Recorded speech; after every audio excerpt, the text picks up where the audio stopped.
Кого ведет к вам судьба, личность мужчины?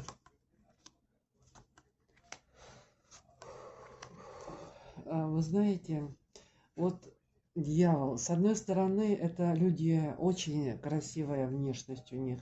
Это очень хорошие ораторы. У них получается рассуждать очень красиво на такие, знаете, высокие темы. Человек, который любит роскошь, размах, он обольстителен, очень сексуален.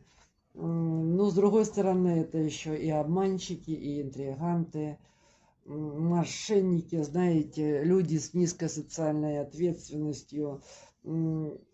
Часто у них есть такая алкогольная зависимость и всякие там пороки. Но вот этот товарищ, видимо, очень любит добиваться своей цели.